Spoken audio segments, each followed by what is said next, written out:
guys are doing well। आज के video में मैं आप लोगों के साथ डिस्कस करूंगी कि द मोस्ट इम्पॉर्टेंट थिंग जिसमें बहुत सारे स्टूडेंट्स कंफ्यूज हैं कि एनईडी के जब आप लोगों ने एंट्री टेस्ट के लिए अप्लाई करना है तो उसका क्या प्रोसीजर है। तो उसके सारे स्टेप्स कंप्लीट रजिस्ट्रेशन प्रोसेस जो है वो आज के लेक्चर में मैं आप लोगों के साथ डिस्कस करूँगी। एक तो ये कि लास्ट वीक जो है एनईडी ने अपने एंट्री टेस्ट की डेट अनाउंस की है विच इज़ 23 अगस्त। तो इस दफ़ा क्योंकि कोविड है तो आप लोगों का फिर टेस्ट इस तरह इंटरवल्स में और शिफ्ट्स में लिया जाएगा। शिफ्ट्स में इन द सेंस कि कुछ बच्चों को इस टाइम पे बुलाया जा रहा है, अगर 10 से 12 किसी बच्चे एक स्लॉट को बुलाया जा रहा है तो फिर 2 से 3 एक स्लॉट को बुलाया जा रहा है। इस तरह शिफ्ट्स में बुलाया जाएगा, ठीक है। हो सकता है आपका टेस्ट को क्योंकि बहुत सारे स्टूडेंट्स होंगे तो शायद 2-3 दिन में भी हो सकता है कि चला जाए इस तरह टेस्ट। एनी हाउ, तो अगर आपको टेस्ट में बैठना है, इंट्री टेस्ट में आपको एग्जामिनेशन हॉल में आना है तो उसके लिए आपको सबसे पहले रजिस्ट्रेशन करानी पड़ेगी।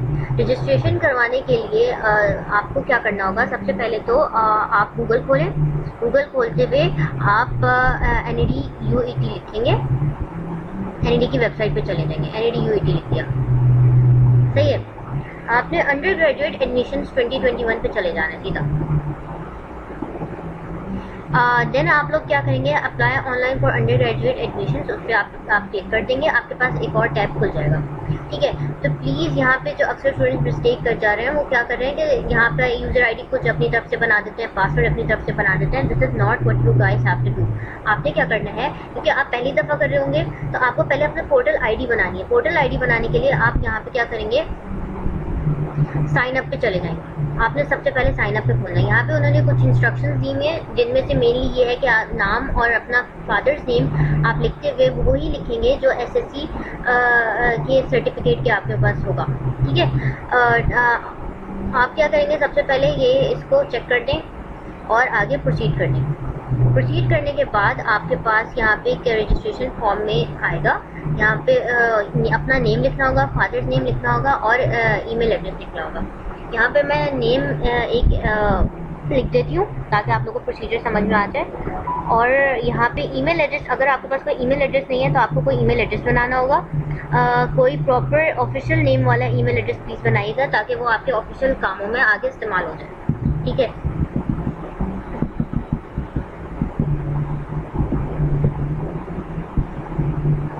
यहाँ पे क्या करना है, आपने अपना ईमेल एड्रेस डाल देना है।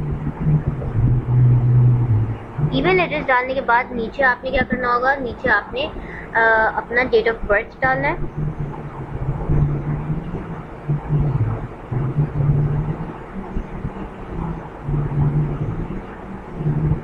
ठीक है। और नीचे आपको जो इन्होंने इमेज दी हुई है उसका कोड जो भी आपको नज़र आ रहा है वो आपने लिख देना है ताकि आगे प्रोसीड कर सके। ये हमें दिया हुआ है T5MND, ठीक है। ये आपने करके सबमिट करा दिया। जब आप सबमिट कराएंगे तो जो ईमेल एड्रेस आपने डाला था उसके ऊपर आपके पास एक यूज़र आईडी और पासवर्ड आपके पास आएगा, ठीक है। आप अपनी ईमेल एड्रेस खोलेंगे, यहाँ पे मैंने अपना ईमेल एड्रेस खोला हुआ है। ईमेल एड्रेस पे मैं देखूंगी, देखो आप लोगों के सामने यहाँ पे मेरे पास एनईडी यूईटी की तरफ से एक मेल आ चुका है। इस पर क्लिक करेंगे तो ये आपके पास उन्होंने एक यूज़र आईडी बना दी है, ठीक है, और ये आपको उन्होंने पासवर्ड दे दिया है। आपने क्या करना है, ये जो इन्होंने नीचे आपको लिंक दिया हुआ है इस लिंक के ऊपर आपने क्लिक कर देना है। अब आप यहाँ पे ये जो यूज़र आईडी आपके पास आई है, ये यूज़र आईडी और ये पासवर्ड ये आप लोगों ने इधर पुट करना है, ठीक है। मैं अपना यूज़र आईडी डाल दूँगी,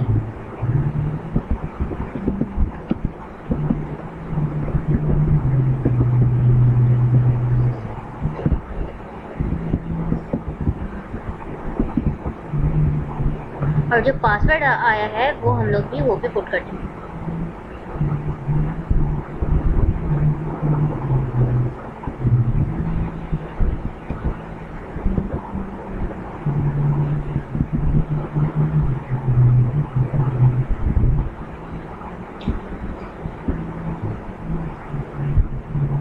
क्या करना है, आपने पासवर्ड डाल दिया, उसके बाद आप ये इमेज डाल देंगे CC5H9, ठीक है।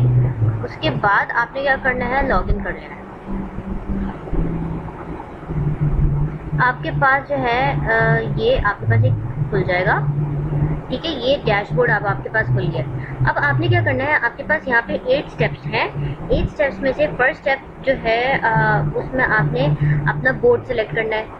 आगे जो हर स्टेप आप कंप्लीट करते जाएंगे और फिर नेक्स्ट स्टेप की तरफ आते जाएंगे, और लास्ट स्टेप में जब आप अपनी फीस सबमिट करवा देंगे देन आपके पास एडमिट कार्ड इशू हो जाएगा। तो स्टेप 1 में आपने क्या करना है, सेलेक्ट बोर्ड करना है, ठीक है। बोर्ड में आपके पास क्या होगा, जो है यहाँ पे आपने बोर्ड सेलेक्ट कर लेना है। आपका आई एम श्योर मेजॉरिटी का कराची बोर्ड ही होगा, तो आपने कराची बोर्ड कर लेना है। अगर आपका कोई और बोर्ड है तो आपने बुक सेलेक्ट करना है अकॉर्डिंगली। ग्रुप आपने सेलेक्ट करना है प्री इंजीनियरिंग। अगर कुछ ऐसे मेडिकल की कमी स्टूडेंट्स अप्लाई करते हैं, बायो मेडिकल की कुछ फील्ड्स हैं, फूड इंजीनियरिंग है, बट मेजॉरिटी आप इंजीनियर्स हैं तो प्री इंजीनियरिंग करेंगे, ठीक है। आगे बढ़ते हैं, डोमिसाइल आपका जहाँ का भी है आपने उस हिसाब से करना है। अगर सिंध का है तो आपने सिंध पे कर देना है, और उसके बाद और ये आपने सेलेक्ट करना है। अच्छा, इस कैटेगरीज में अक्सर स्टूडेंट्स यहाँ पे भी गलती कर जा रहे हैं क्योंकि उनको समझ में नहीं आ रहा कि कौन सी करें। Majority I am sure majority of the student जो हैं वो रेगुलर मेरिट बेसिस पे अप्लाई कर रहे हैं, ठीक है, जो सिंध बोर्ड के स्टूडेंट्स हैं। तो आपके लिए एक ये कैटेगरी है R1A की, ठीक है। जो जब भी आप लोग अगर सिंध बोर्ड के लिए मेरिट पे अप्लाई करेंगे R1A है। जो बाकी जो R जो हमारे पास इंडिकेट कर रहा है ये रेगुलर स्टूडेंट्स को इंडिकेट कर रहा है। इसमें काफ़ी हमारे पास टाइप्स आ जाती हैं। कुछ वो स्टूडेंट्स भी आ जाते हैं जिनके पेरेंट्स में से कोई एक एनईडी में कोई टीचर है या स्टाफ है, तो वो उसके हिसाब से सेलेक्ट कर रहे होंगे। और बाकी जो हमारे पास SF वाले हैं वो सेल्फ फाइनेंस के हैं, तो सेल्फ फाइनेंस पे आपने नहीं करना। अगर आप सेल्फ फाइनेंस पे अप्लाई करोगे जब भी आप उस केस पे को डिस्कस करेंगे, अदरवाइज आपने R1A ही लेना है रेगुलर स्टूडेंट्स के लिए ही। उसके बाद आपने क्या करना है, इसको सबमिट कर देना है। जब आप सबमिट कर देंगे तो समझो आपने एक स्टेप आपने पूरा कर लिया। अब आप क्या करेंगे, दूसरे स्टेप पे जाएंगे। अब इस स्टेप में आपको जो है कैटेगरी सेलेक्ट करनी है अकॉर्डिंगली कि आपको फील्ड्स के लिस्ट आएगी। नेक्स्ट पे आप क्लिक कर देंगे तो यहाँ पे आपको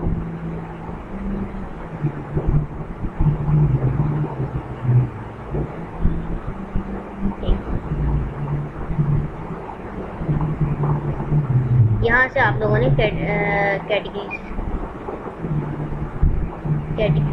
कैटेगरीज वाला भी आगे आएगा सर, ठीक है। हमने क्या किया, हम लोगों ने सिर्फ अभी वो R1 और SF वाली कैटेगरी थी जो हमने अभी सेलेक्ट की थी। आगे अभी हम लोगों ने क्या करना है, नेक्स्ट पे चले जाना है। नेक्स्ट पे जाएंगे, आपके पास एक और टेबल खुल जाएगा। आपने क्या करना है, नेम डेट ऑफ बर्थ तो आपने डाल दी थी, ठीक है। यहाँ पे हमारे पास था अप्रैल, उसको सेलेक्ट कर लें। मेल और फीमेल जेंडर है तो आपने उसके अकॉर्डिंगली सेलेक्ट करना है। फिर आपके पास CNIC होगा या आपके पास B फॉर्म होगा, तो उसका जो भी नंबर है आपने यहाँ पे वो पुट कर देना है। आगे आपके पास आ जाएगा रिलीजन में आपका जो भी रिलीजन है आपने इस्लाम कर दिया। प्रेजेंट और परमानेंट एड्रेस में क्या करना होगा, प्रेजेंट एड्रेस जहाँ पे आप अभी रह रहे होंगे, परमानेंट एड्रेस आपके ID कार्ड के ऊपर लिखा हुआ होगा, आपने वो सिलेक्ट कर लेना है। आगे बढ़ेंगे, आपके पास सेलफोन नंबर लिखते हैं। अगर आपके पास सेलफोन नहीं है तो आपके पास मोबाइल नंबर होगा यहाँ पे भी और यहाँ पे भी, दोनों जगह पे अपना मोबाइल नंबर लिख दें। मोबाइल नंबर लिखने के बाद हम आगे बढ़ते हैं। उसके बाद आपके पास क्या आ जाएगा, यहाँ पे ये चीज़ एक और चीज़ ये जो है, ये इन्फॉर्मेशन अगर आपके पास आपका फादर नहीं है, कोई और गार्डियन है जो आपको फाइनेंशियली सपोर्ट कर रहे हैं, तो उस गार्डियन की डिटेल्स आपने इधर डालनी है, और अदरवाइज ये वाला कॉलम आपने छोड़ देना है, यहाँ पे आ जाना है। यहाँ पे आपने अपने फादर या गार्डियन दोनों में से किसी एक इन्फॉर्मेशन डालनी है। आपने क्या करना होगा, अगर फादर के ऑक्यूपेशन में आपके पास काफ़ी ऑप्शंस हैं, प्राइवेट सर्विस है, गवर्नमेंट है, बिजनेस है, रिटायर्ड हैं, जो भी आपके पास कंडीशन आपने वो करना है। डिपेंडेंट्स, नंबर ऑफ डिपेंडेंट्स ये है कि आपके फादर या आपके जो भी आपके फैमिली को फाइनेंशियली सपोर्ट कर रहा है वो उस पर कितने लोग डिपेंड कर रहे हैं, ठीक है। और यहाँ पे आपने अपनी मंथली इनकम लिखनी है। यहाँ पे अपने फादर का CNIC लिखना है, और एड्रेस आपका यहाँ पे वही आ जाएगा जो आपको जहाँ अभी करंटली रह रहे हैं वहाँ एड्रेस डाल देना है। यहाँ पे अपने फादर का सेल नंबर डालना है। यहाँ पे आपने अपना फादर का ईमेल एड्रेस डाल दें, अगर उनके पास नहीं है तो आप अपना जो आपका जो भी पेरेंट का जो भी रिलीजन है, गार्डियन का रिलीजन आपने सेव एंड नेक्स्ट, देन आपने सेव एंड नेक्स्ट कर लेना है। मैंने अपनी डिटेल्स डाल के सेव एंड नेक्स्ट कर दिया था। देन मेरे पास अगेन डैशबोर्ड इस तरह का खोल के आ गया। यानी जो आपके पास अब देखो, अब स्टेप 4 पे लिखा हुआ है कंप्लीट योर क्वालिफिकेशन इन्फॉर्मेशन। इसका मतलब है यहाँ तक मैंने पहले 3 स्टेप्स मेरे सक्सेसफुली कंप्लीट हो गए हैं। अब मैं स्टेप 4 की तरफ आई हूँ। स्टेप 4 के अंदर हमें क्या कहा हुआ है, क्वालिफिकेशन की डिटेल्स हमें डालनी है। इस पर क्लिक कर देते हैं तो क्वालिफिकेशन में यहाँ पे ईयर ऑफ पासिंग एसएससी हमारे पास क्या हो जाएगा, आपने मैट्रिक अपनी किस साल में की थी, ठीक है, 2019 आ गया। आपका जो भी स्कूल है, जो भी जहाँ से आपने मैट्रिक के एग्ज़ाम्स दिए हैं, आपने वहाँ पे वो डाल देना है। उसके बाद आपने जो भी आपके मार्क्स आए हैं वो एसएससी में वो डालने हैं। देन आपके पास टोटल एसएससी के मार्क्स मेरे ख्याल से 800 समथिंग है, वो आपने इसके अंदर डाल देना है। आगे बढ़ेंगे तो अब आपके पास जो है एचएससी इक्विवेलेंट एग्जामिनेशन की डिटेल्स आपने डालनी है, यानी आपका इंटर जो है वो आपका किधर से है। यहाँ पे तो आपने शुरू में डिटेल्स डाल दी तो बाय डिफ़ॉल्ट यहाँ पे सेट हो गया। उसके बाद आपने यहाँ पे लिखना है आप अभी करंटली किस कॉलेज से हैं, वो उसका नाम आ जाएगा। अच्छा, year of HSC part 2 equivalent exam, आपने सेकेंड ईयर के एग्जाम्स किस ईयर में दे, जैसे अभी आप लोग अभी देंगे सेकेंड ईयर के बच्चे, तो वो लोग डालेंगे 2021। अच्छा, उसके बाद जो भी आपके मार्क्स आए हैं, ये इसमें देखो आप लोग ब्रैकेट में देख सकते हैं, to be filled after the declaration of the result. इसका मतलब ये है कि आप लोगों ने अभी, क्योंकि सेकेंड ईयर वालों का रिजल्ट नहीं आया, तो आपने ये चीज़ें स्किप कर देनी है। ये जिन पे आगे लिखा हुआ है कि to be filled after the declaration of the result, ये आप लोगों ने स्किप कर देना है। तो ये आगे बढ़ेंगे तो अगर आप हाफिज़ कुरान हैं तो उसके भी प्रिविलेज मिलता है, आप यहाँ पे यस कर देंगे। और अगर आपको एडिशनल पेपर्स में इंटर में आपने कोई एडिशनल पेपर दिए हैं, आप उस पर भी कर देंगे। वैसे यूजुअली स्टूडेंट से नहीं दिया होता तो आपने इस पर नो ही करना है। देन आपने क्या करना है, अगेन यहाँ पे जाके सेव एंड नेक्स्ट कर देना है। तो फिर आप लोग एक नए उस पर नए स्टेप की तरफ जो आएगा वो डिसिप्लिन चॉइस ऑर्डर का आएगा। वैसे तो करना इसको आपने अपने मेरिट के हिसाब से ही होता है। ये जो सबसे हाईएस्ट मेरिट जिन फील्ड्स का होता है वो उसी ऑर्डर में करो। तो आपने पूरे ये देखें, अगर आप लोग तो ये जा रहा है पूरा 31 तक सारी फील्ड्स, लेकिन आप लोगों ने जनरली अपने हिसाब से जिस तरह के आपको अरेंजमेंट चाहिए उस हिसाब से आपने पहले 10 को ही अरेंज कर लें तो काफ़ी होता है। आप अच्छा इसको अरेंज किस तरीके से करेंगे, ये ऑप्शन यहाँ पे थोड़े जो मार्क बना हुआ है इस पर आपने क्लिक करके इस तरह ड्रैग करके जाना है। अगर आपको डेवलपमेंट स्टडीज़ या सपोज अगर आपको कंस्ट्रक्शन इंजीनियरिंग में इंटरेस्ट है तो आप उसको सबसे ऊपर ड्रैग करते हुए ऊपर ले जाएंगे। इसके बाद अगर आपको सिविल चाहिए तो आप सिविल उसके बाद लिख देंगे। आपको आर्किटेक्चर चाहिए आपने उसके बाद लिख दिया। अगर आपको मैकेनिकल चाहिए तो देन आपने उस तरीके से अपने प्रिविलेजेस और अपने मेरिट के हिसाब से इसको अरेंज करना है। और आपने सिर्फ फर्स्ट 10 तक ही अरेंज करना है, आगे आपको अरेंज करने की ज़रूरत नहीं है, बिकॉज वो बहुत इतना एंड तक अरेंज करने की इतनी ज़रूरत नहीं है, फर्स्ट 10 तक ही काफ़ी है। देन आपने क्या करना है, इसको सेव एंड नेक्स्ट कर देना है। फिर हम आगे आएंगे तो जो 6th स्टेप है वो हमारे पास अपलोड ऑफ फोटोग्राफ है। पिक्चर अपलोड करने में भी स्टूडेंट्स बहुत परेशान हो जाते हैं, क्योंकि स्टूडेंट्स जो हैं वो सही तरीके इन्होंने थोड़ा देखें, अगर आप लोग देखें तो यहाँ पे इन्होंने गाइडलाइंस दी हुई हैं कि आपका ब्लू बैकग्राउंड वाली, आपके पास पासपोर्ट साइज़ की ब्लू बैकग्राउंड वाली पिक्चर होगी, आपने उस पिक्चर को अपलोड करना है। अब अपलोड करने का तरीका ये है कि आपने डायरेक्ट कैमरे से नहीं, अगर तो वैसे अगर आपको पिक्चर जो है वो स्कैन करके अपने कंप्यूटर के अंदर या आप जिसमें भी काम करें, अगर आप लैपटॉप से काम कर रहे हैं तो उस पिक्चर आपने स्कैन करके अपने लैपटॉप में डाली और देन आप लोगों ने यहाँ पे अपलोड करना है। अच्छा, उसका तरीका ये, और फॉर्मेट्स भी इन्होंने मेंशन किए हैं कि आपकी जो फाइल है आपने पीडीएफ में करनी, जेपीजे हो या जीआईएफ का फॉर्मेट हो, अगर आपको जिस फॉर्मेट में भी है आपको उसमें कन्वर्ट करनी है फाइल को, तो आप गूगल से भी ऑनलाइन फाइल को, जैसे अगर आपके पास पीडीएफ में आ गई है तो आपने उसको कन्वर्ट कर देना है जेपीजी में, वो ऑनलाइन गूगल से हो जाएगा। अच्छा, अब स्कैन किस तरीके से हो गया, अगर आप ये सोच रहे हैं कि पिक्चर को स्कैन किस तरीके से करना है, अगर तो आपके पास अच्छी क्वालिटी का कैमरा मोबाइल है जिसमें कैमरा अच्छा है, तो आपने मोबाइल में अपने ऑफिस डाउनलोड कर लें। प्ले स्टोर से जाके आप अपने मोबाइल में ऑफिस डाउनलोड करें। ऑफिस में जो है ना आपके पास ऑप्शन होता है स्कैन करने का पिक्चर को, आप लैपटॉप में डालना है और आपने यहाँ से चूज़ फाइल, जहाँ पे आपने किया हुआ होगा ये ऑप्शन चूज़ फाइल पे जब आप क्लिक करेंगे तो आपने अपने लैपटॉप में से या पीसी में से जहाँ से भी आपने ढूंढना है आप ढूंढ लेंगे।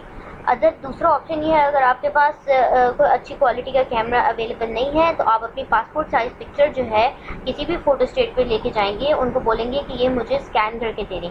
जब वो आपको स्कैन करके यूएसबी में डलवा लें या स्कैन करके अपने मोबाइल में डलवा लें, जब वो आपने स्कैन करके मोबाइल में डलवा लेंगे, देन आप इजीली उस पिक्चर को अपने लैपटॉप में जिसमें आप काम कर रहे हैं ट्रांसफ़र करेंगे। देखें जहाँ मैंने चूज़ फाइल का ऑप्शन पे क्लिक किया है, अब यहाँ पे मैं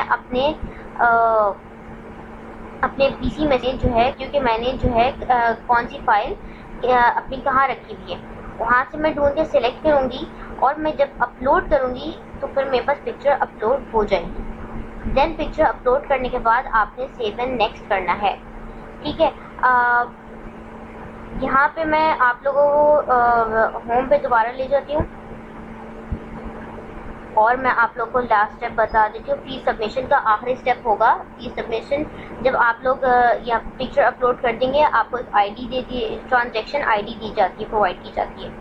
ट्रांजैक्शन आईडी जो प्रोवाइड आपको की जाएगी उसमें आप लोगों ने वो किसी जो बैंक की ना, उन्होंने HMB की, और आपके सामने जब आप ये स्टेप करेंगे तो HMB और हबीब मेट्रोपॉलिटन और नेशनल बैंक ऑफ पाकिस्तान, इसकी ब्रांचेस उन्होंने बताई हैं कि आप सिर्फ स्पेसिफिक ब्रांचेस हैं, उनमें जाके आपने ये 4,000 पेमेंट करनी है, 4,100 रुपीज़ की।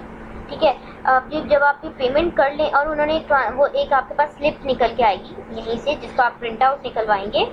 उसका जब आप प्रिंट आउट निकलवाएंगे तो आप लोगों ने प्रिंट आउट निकलवा के बैंक में अपने एरिया में जो सबसे नियरेस्ट ब्रांच होगी उधर जाना है, जो PDF में आपके पास उन्होंने बताई हुई होंगी ब्रांचेस, वहाँ जाके आपने पेमेंट करनी है। और जो है वो जब आप पेमेंट कर देंगे, देन आपके पास ये एडमिट कार्ड वाला ऑप्शन जो है वो ओपन हो जाएगा। उस एडमिट कार्ड में आपके पास ऑनलाइन आपका एडमिट कार्ड निकल आएगा, जिसको आपने प्रिंट आउट करा के जब आपका एंट्री टेस्ट होगा तो आप लोगों ने अपने साथ वो लेके जाना है। I hope I have cleared all you guys confusions regarding the entry test and how the registration is going.